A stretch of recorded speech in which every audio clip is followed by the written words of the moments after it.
Assalamualaikum warahmatullahi wabarakatuh. Semangat pagi buat anak-anakku yang saya cintai dan saya banggakan.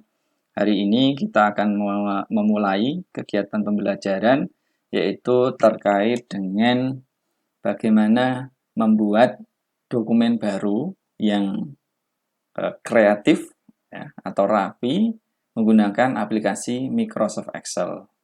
Kita akan menggunakan aplikasi Microsoft Excel versi 2019 sesuai dengan kondisi yang ada di lab komputer di SMP Negeri 3 Beringin. Caranya adalah kita akan mengawali dari start, kemudian pilih Excel, nanti akan muncul lembar kerja Microsoft Excel seperti ini. Ini adalah lembarnya, lembar kerja. Nah, ini bisa diatur dari halamannya, yaitu backlight. Nah, misalnya kita akan mengatur halamannya itu A4. Ukuran kertas A4 dengan margin batas kiri, kanan, atas, bawah, ya, misalnya seperti ini. Nah, kita oke. Nah, ini akan kelihatan. Ini adalah halamannya, batas halamannya. Jadi ini halaman satunya seperti ini. Nah, ini batasnya.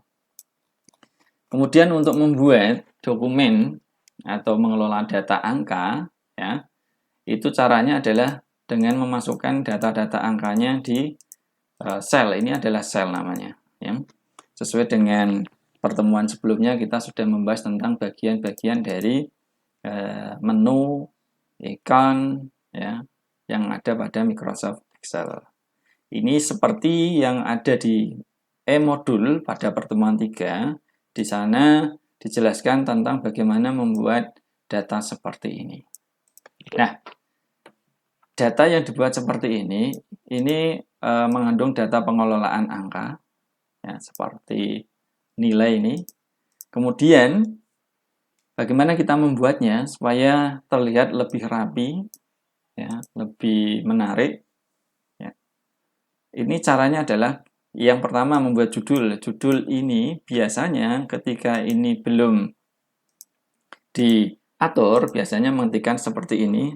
Kita ketik daftar kelas, ya. Ini nanti posisinya pasti akan seperti ini. Di pojok atas kanan, pojok kiri atas.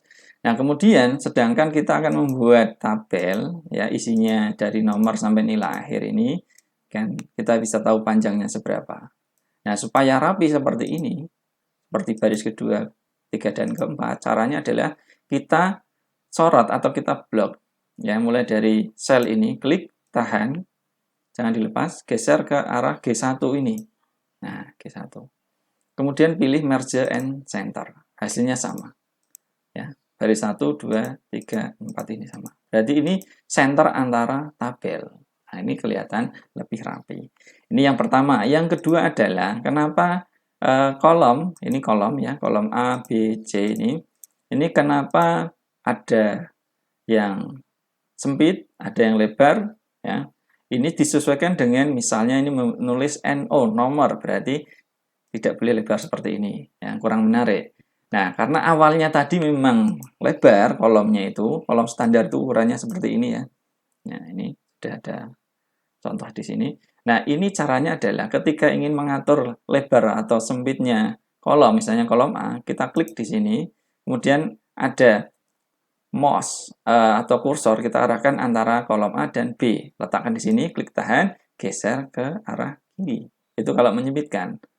Nah, kalau melebarkan, misalnya B, ya berarti antara B dan C, berarti geser ke arah kanan. Nah, kemudian bagaimana dengan P1, P2, K1, dan K2 supaya lebarnya sama, ini berarti diblok semua dari C sampai F. Kolom C sampai F diblok semua, kemudian diatur dari sini, yang paling kanan. Nah, ini kalau dikanankan jadinya lebar, kalau disempit di arah kiri jadinya sempit. Oke, ini untuk pengaturan ya, pengaturan. Kalau untuk menulis data, saya yakin kalian sudah paham, tinggal per sel ya. Ini seperti menulis nomor, angka 1, 2, 3, dan seterusnya, nama dan nilai ini saya yakin tidak ada masalah. Hanya bagaimana cara mengelola supaya ini lebih menarik dan lebih bagus. Nah, berikutnya adalah ketika kalian nanti sudah menginputkan ini semua, ya, ini semua mengatur ini semua, yang paling penting juga supaya rapi adalah membuat border atau pinggir. Caranya apa? Caranya kita blok ya dari pojok sini, dari nomor sampai yang paling pojok kanan bawah 76,45 ini. Ya. Cara ngebloknya dengan cara sama, klik tahan, geser atau arahkan ke sini. Kemudian caranya di sini ada namanya all border atau border. Ini pilihan ya. Pilih yang all border. Karena tadi pasti bentuknya seperti ini, masih kosong. Nah, untuk membuat ini blok, kemudian pilih all border. Nah, untuk warna ini, warna judul ini sama caranya di blok dulu. Di sini ada namanya fill color. Tinggal diatur mau warna yang seperti apa. Misalnya warna kuning. Nah, warna kuning seperti ini bisa. Oke. Kemudian ini untuk menulis nilai akhir ini awalnya seperti ini. Saya contohkan. Misalnya saya nulis di sini nilai akhir. Nah, ini kalau saya sempitkan, nilai akhirnya juga akan seakan-akan keluar dari sel ini. Nah, bagaimana supaya tidak keluar? Ya, mungkin bisa jadi dua baris seperti ini. Caranya adalah di alignment. Klik di sini, kemudian ini diatur center, ini juga center supaya di tengah. Kemudian wrap tag. Nah, ketika wrap tag pilih OK. Nah, ini akan otomatis seperti ini. Berikutnya adalah menggunakan fungsi statistik. Bagaimana mengerjakan nilai akhir atau menghitung nilai akhir ini dengan cara menggunakan fungsi average karena mengambil fungsi rata-rata ya. Rata-rata dari mana? Dari sini. P1, P2, K1, K2. Caranya ya. Ini ketik, ini saya hapus dulu. Caranya klik sama dengan average. Kurung buka. Klik ya, data Arif Saiful Mujib nilai P1 sampai K2. Kurung tutup, enter. Nah, untuk yang berikutnya tinggal diklik yang atas nama Arif, kemudian pojok kanan bawah ada tanda kursor seperti ini, klik tahan, tarik ke bawah. Otomatis yang lainnya akan mengikuti. Karena prosesnya sama antara Budi sampai Setiawan. Nah, yang berbeda adalah yang di sini. Karena total nilai rumusnya adalah sum. Ya. Jadi sum. Ya.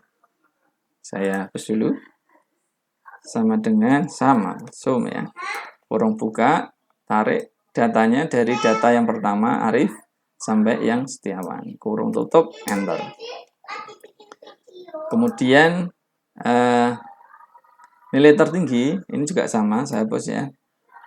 Max ya. Data tarik dari sini. Kurung tutup, enter. Min sama ya, kemudian average sama. Nah, seperti ini. Oke, ini sudah ketemu. Baik, berikutnya adalah ketika sudah selesai ya, selesai seperti ini, langkah berikutnya adalah bagaimana menyimpan. Kalau menyimpan, saya yakin kalian sudah paham, yaitu klik file, save ya, kemudian tentukan di mana ya letak penyimpanan kita. Oh, karena ini sudah ada namanya latihan, berarti ini sudah tersimpan. Ya. Tapi kalau belum, ya harusnya pilih save atau save as gini ya. Nah, ini baru nanti pilih di mana, misalnya di dokumen, kemudian di sini dikasih nama latihan atau nama yang sesuai. Oke. Baik, itu terima kasih untuk pertemuan materi yang terkait dengan materi pertemuan ketiga ya tentang aplikasi pengolah angka. Di sini kita bicara tentang bagaimana membuat dokumen aplikasi pengolah angka serapi mungkin, semenarik mungkin dengan menggunakan fungsi atau rumus. Terima kasih, mudah-mudahan bermanfaat. Tetap jaga kondisi, jangan lupa tersenyum.